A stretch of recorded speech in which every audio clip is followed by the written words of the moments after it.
that last point that Senator Booker was making there, that this nominee was chosen off a list, which is an unusual thing, right? Previous presidents haven't done this. But this president said that he would choose nominees from a list prepared by conservative interest groups. Brett Kavanaugh was added to that list late last year. What Senator Booker is saying, that he's the one person on that list who's explicitly and multiply on the record talking about a president's liability to criminal investigation and indictment, and saying, as Senator Booker said, that a president should not be subject to criminal investigation and cannot be indicted.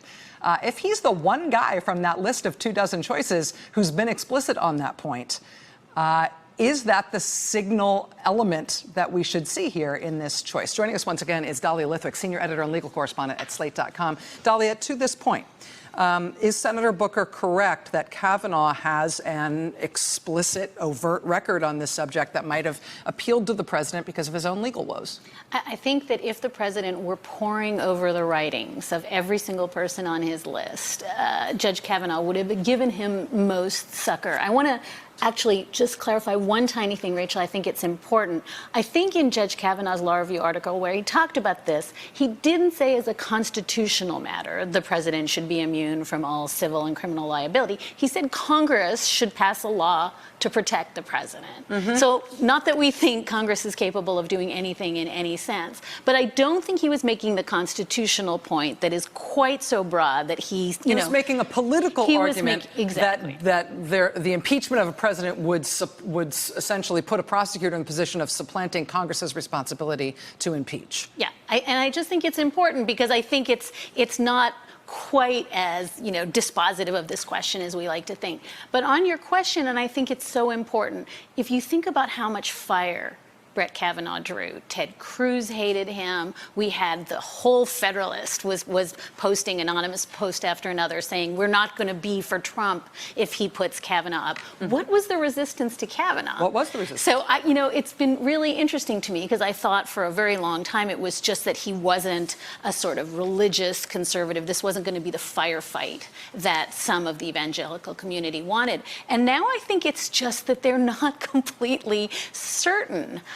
Ted Cruz has been warning all along. He's going to be a suitor. He's going to list to the left. But as an observer of these things, are there any indications in his record that he's got more than 300 opinions. He's been on the appeals court for a dozen years, and it's the D.C. Circuit, so it's lots of high-profile cases there, lots of very ideologically charged cases. He was Bush-Gore recount Bush lawyer. He was a George W. Bush White House employee for more than 4 years.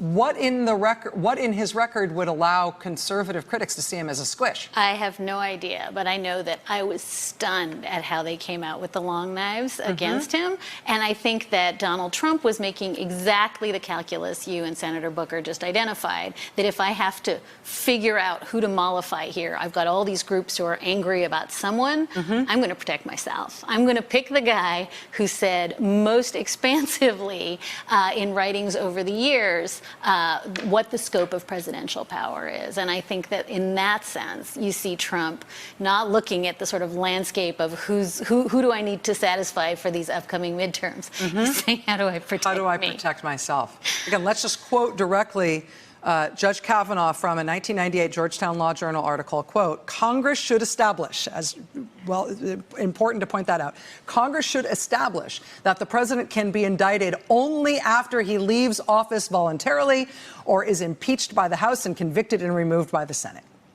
That's Kavanaugh on the record saying there should be no indictment of a sitting president.